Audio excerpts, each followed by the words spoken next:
Mesdames et messieurs, bonsoir et bienvenue dans ce journal, le dernier de la soirée sur la RTS, visible ici et ailleurs. Ailleurs, comme en Gambie, la porte d'à côté, où s'est tenu le 6e forum du programme régional de conservation marine et côtière, en acronyme PRCM.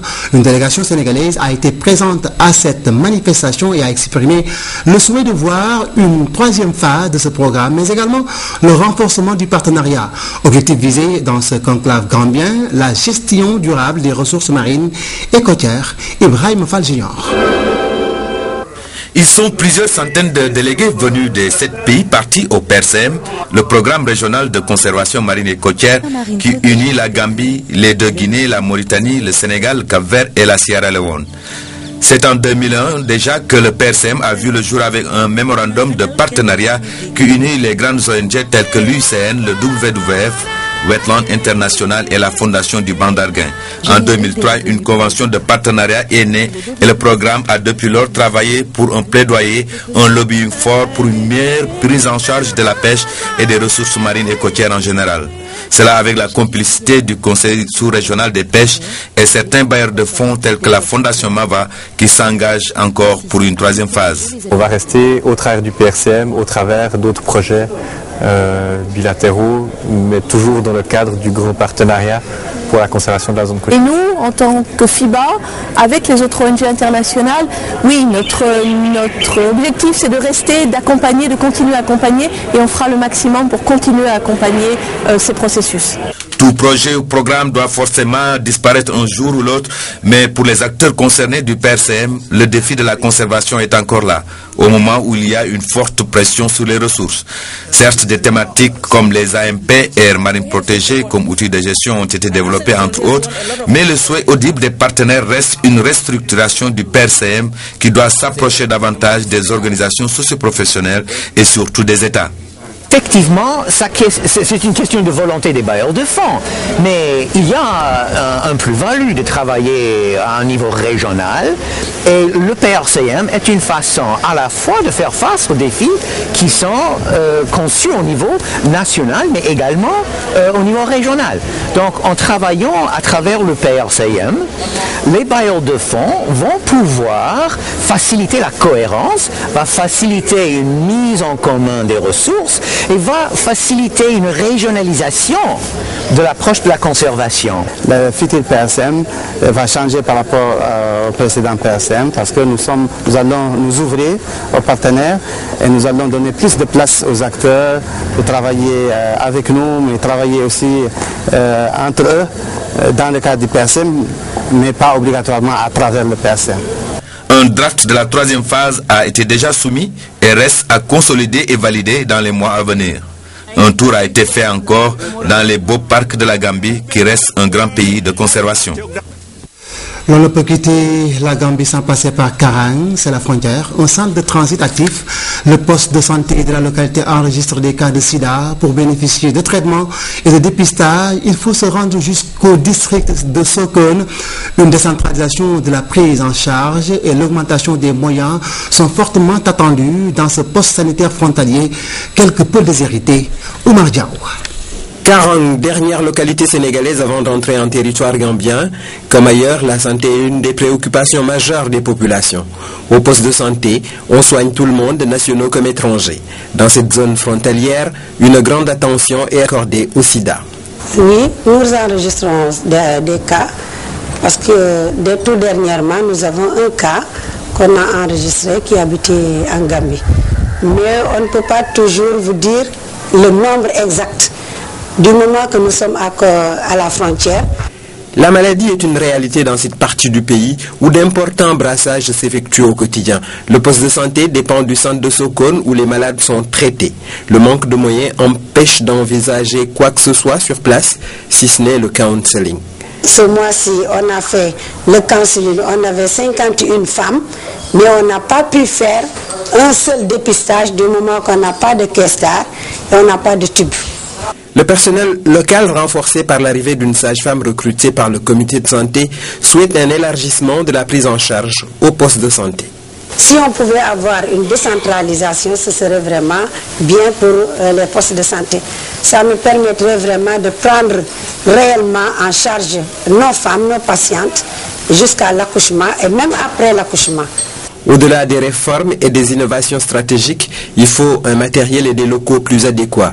À Karang, on accouche toujours sur une table née il y a plus de 3 décennies. C'est la table qui était ici depuis 1978 que nous avons jusqu'à présent. Malgré l'insuffisance des moyens, l'état des locaux et le niveau élevé de la demande, le poste de Karang contribue sensiblement à la lutte contre l'extension du sida. Il s'agit d'une structure sentinelle modeste, mais qui rend de grands services aux populations, même en transit. Et sans transit, nous allons revenir à Dakar. À l'hôpital Albert Royer, la structure sanitaire a reçu un lot de médicaments et des équipements orthopédiques. Un don de Matar Sek, président de l'ONG caritative Orphan Children of Africa. Le généreux donateur ne s'est pas arrêté à Dakar. Il a également offert à Kaolack des équipements scolaires et des habits aux populations de Tchombi. Reportage de Louis-Philippe Sagna. C'est toute une mobilisation. Les populations de Tchombi ont voulu réserver un accueil chaleureux à Matar Sek, leur bienfaiteur. Un émigré établi depuis 27 ans aux États-Unis et engagé dans l'humanitaire depuis 1992. Le nouveau collège de cette communauté rurale située dans l'arrondissement de Gandiaï a ainsi reçu un lot d'ordinateurs, une imprimante, une photocopieuse et des fournitures scolaires. Les ordinateurs constituent un intrant de qualité pour l'école, mais aussi pour la communauté, parce que nous avons des jeunes ici qui ont besoin quand même de manipuler l'ordinateur pour être au diapason des choses. Pour les autres matériaux, là-bas aussi nous sommes très contents parce qu'il s'agit d'habillements, de chaussures et autres qui peuvent quand même aider, surtout comme l'a dit le donateur, les orphelins qui sont là, les démunis. Donc ça participe quand même au développement de la collectivité. Avant de quitter les lieux, Matar Sek a reçu une tenue traditionnelle et un diplôme d'honneur. Après le collège de Tchombi dans la région de Kaolack, c'était au tour de l'hôpital d'enfants Albert Royer de Dakar d'accueillir le généreux donateur. Ici, des médicaments et des appareils orthopédiques ont été remis aux responsables. Une action caritative qui arrive à point nommé selon Madame Sarr, major de la chirurgie infantile. Les malades démunis en sont les principaux bénéficiaires, a-t-elle réaffirmé. Le PAM qui affirme son ancrage dans la politique de sécurisation alimentaire, le programme alimentaire mondial, appuie les villageois à mettre sur pied des banques céréalières et villageoises. Allons découvrir quelques-unes de ces banques céréalières à travers ce reportage d'Aram Dao. Au village de Koumaré, dans le département de Kumpentoum, les périodes de soudure passent presque inaperçues. Les habitants ne cherchent plus désespérément des céréales. Ils ne subissent plus également les prix exorbitants du marché. Le village a à sa disposition une banque de céréales plus proche et moins chère. Chaque sociétaire qui apporte 100 kg au niveau de la banque, le PAM s'est engagé à lui donner 133 kg pour sécuriser les 100 kg qui ont été mis en place au niveau de la banque. Chaque banque comporte 100 sociétaires. Les 100 sociétaires ayant apporté 100 kg permet d'avoir 10 tonnes qui constituent le capital de départ. Avec 10 000 tonnes de céréales dans cette banque, le villageois peut acheter, emprunter ou même solliciter de l'aide. La banque est d'abord pour les habitants. Le comité de gestion est donc tenu de faciliter la transaction. Si, par exemple, le marché vend à 100 francs, on doit vendre à 90 francs. Moins cher. Quand il ne nous reste plus de 1000, nous venons en acheter ici. Si on n'a pas les moyens, on achète à crédit. Ce n'est que quand les habitants avaient par exemple des problèmes d'inscription ou de fourniture, ce sont les autorités de la communauté rurale qui déboursaient de l'argent pour les régler. La banque, aujourd'hui, nous allège ses charges. Des centaines d'autres banques céréalières villageoises ont été mises en place dans le pays. À Kédougou, les villages visités exhibent fièrement les recettes de leur vente. On va prendre l'argent là, on va acheter des maïs. Et le PAM nous a bien dit de ne pas garder l'argent dans les chambres. Il faut ouvrir des comptes, garder là-bas l'argent. Et quand on a besoin, on retire l'argent pour aller acheter. Le problème de la pénurie alimentaire n'est plus qu'un lointain souvenir dans ces villages. Aucun paysan n'est plus obligé de faire des récoltes précoces pour nourrir sa famille. Dans les BCV, on prête des céréales et même de l'argent. Vivement que ces banques fassent le tour du pays. L'actualité sur le continent, c'est à Brazzaville où un dépôt de munitions a sauté. L'explosion a coûté la vie à plus de 200 personnes. La population est en état de choc. Filmé de l'autre côté du fleuve Zaïre, de Kinshasa, voici la seconde explosion, suivie d'une onde de choc si violente que les vitrines se sont aussi brisées à plusieurs kilomètres. Tout a commencé de l'autre côté du fleuve, ce dimanche matin, dans l'enceinte d'une caserne de Brazzaville, au cœur de la capitale congolaise, 1,5 million d'habitants. Plus exactement, dans le camp d'un régiment d'artillerie situé dans ce quartier de Mpila. Pour une raison encore inexpliquée, le dépôt d'obus de la caserne a sauté. 3 énormes explosions ont été entendues. Les hôpitaux voisins ont été pris d'assaut, alors que pour certains, les installations médicales ont été partiellement détruites par le souffle des explosions d'obus projetées jusqu'ici. Ce soir, on compterait au moins 200 morts, ainsi que plusieurs centaines de blessés. Tout à coup, on a entendu la détonation au niveau du camp et voilà, c'était une débandade. Les maisons tombaient, les murs tombaient. Saisis de panique, les habitants des rives du fleuve ont pris la direction du centre-ville, provoquant un exode massif. Il semble que le plus grand nombre de victimes se trouve à l'intérieur de la caserne, mais aussi dans une église voisine où se déroulait un office à l'heure de l'explosion. En Russie, Vladimir Poutine remporte l'élection présidentielle dès le premier tour. Il a obtenu 64,1% des voix. Poutine va ainsi entamer son 3e mandat au Kremlin depuis 2000. Dans la soirée, des milliers de partisans ont fêté la victoire dans le centre de Moscou. Poutine, qui a même versé des larmes de joie devant cette liesse populaire victorieuse. Se battre ou ne pas se battre avec l'Iran, le président américain Barack Obama est préoccupé par le nucléaire iranien. Il est intervenu aujourd'hui devant l'IPAC, le principal lobby pro-israélien. Même si le président américain prône la solution diplomatique, il n'exclut cependant pas d'utiliser la force si nécessaire. Shimon Peres, le président israélien, sous les ovations de l'IPAC, le principal lobby israélien aux États-Unis. L'Iran est un régime malfaisant, cruel et corrompu.